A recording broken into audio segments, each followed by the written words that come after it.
Florida State Prison, October 9th, 2002. Aileen Wuornos stood behind glass, staring into a world that never cared to understand her. Outside, protesters screamed. Inside, silence thick as smoke. She'd killed 7 men. She never denied it.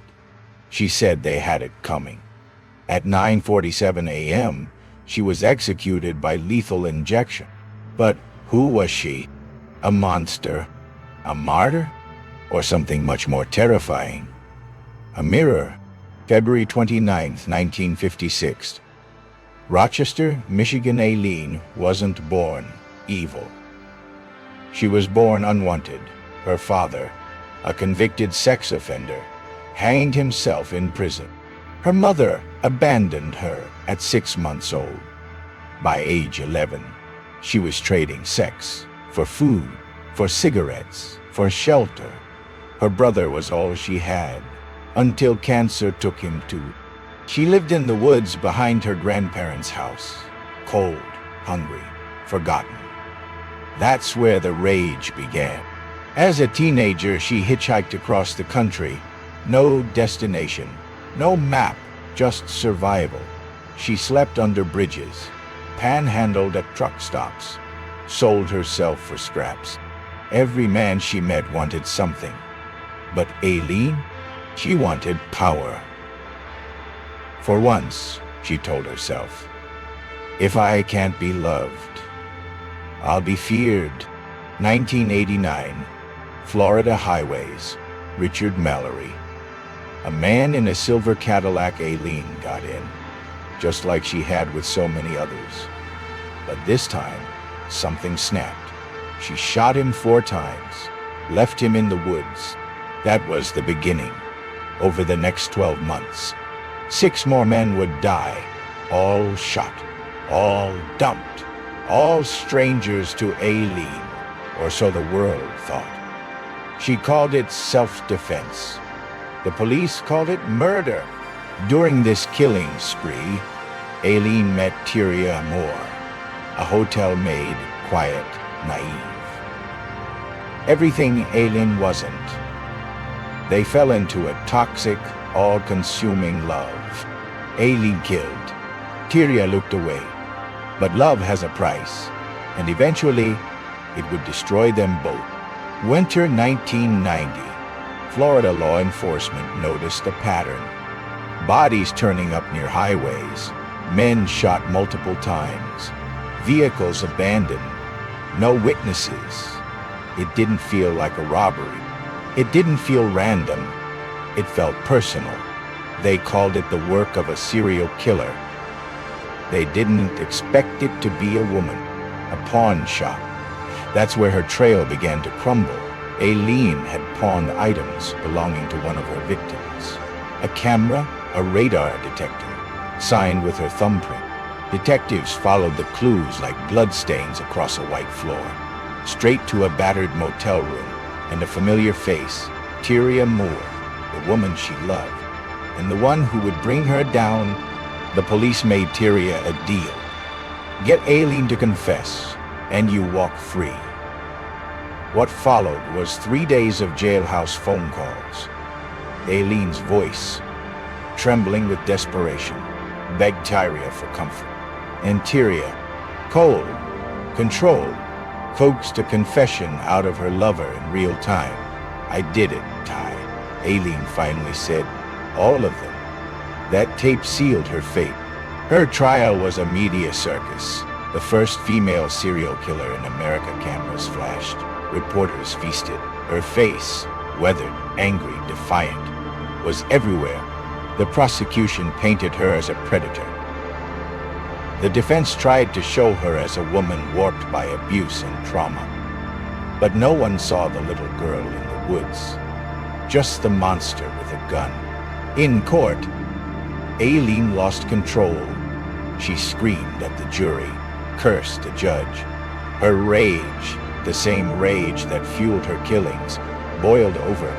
They sentenced her to death, but in her eyes, she'd already been dying her whole life. This was just the final act.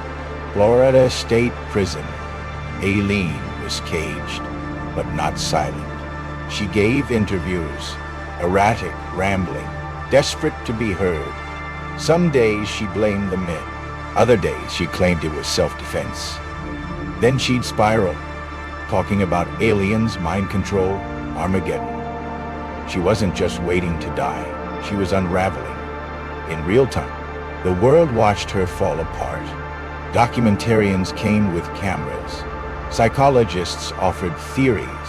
Activists debated justice and gender. Was she a monster or a mirror?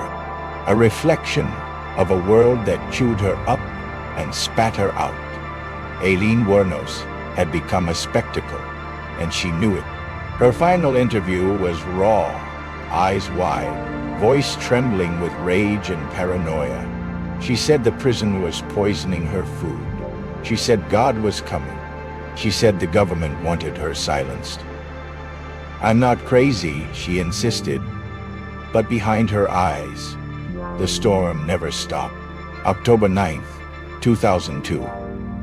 Aileen Wuornos walked to the death chamber, no tears, no apologies. Her final words, "I'll be back, like Independence Day, with Jesus."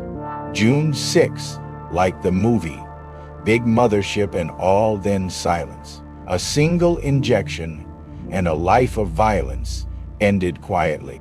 But her story still haunts. Some call her evil.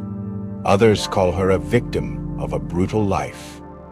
One that never gave her a chance, a child of violence, a creation of neglect. Was she born a killer or made one? Aileen Wuornos didn't die alone. She died carrying the weight of every woman who's ever been hurt and never heard. Aileen wasn't born into peace. She was born into fire, abuse, neglect, rape, homelessness. From childhood, life taught her only one lesson: survive, no matter the cost. And when survival turned to rage, there was no one left to stop her or save her. Aileen didn't hide in shadows. She didn't wear a mask. She looked the world in the eye and said, "This is what you made." She was called a monster, but monsters don't come from nowhere. They're shaped, molded, scarred into being. She was a storm-made human. Her case fractured the country. Feminists called her a symbol. Others called her a psycho. Some believed her. Others wanted her erased.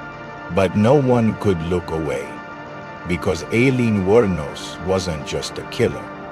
She was a question, a challenge. What happens when the powerless strike back? When we look at Aileen, do we see a killer or something more disturbing?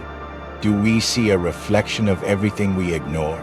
The pain, the poverty, the broken homes, the invisible women. Aileen Wuornos wasn't fiction. She was a real person in a world that often makes monsters out of the forgotten. She is gone now, but her voice lingers through courtroom tapes, through tear-streaked interviews, through the silence between her screams. We call her the first female serial killer of America. But maybe, just maybe, she was something far more terrifying. Proof that monsters aren't born. They're made up.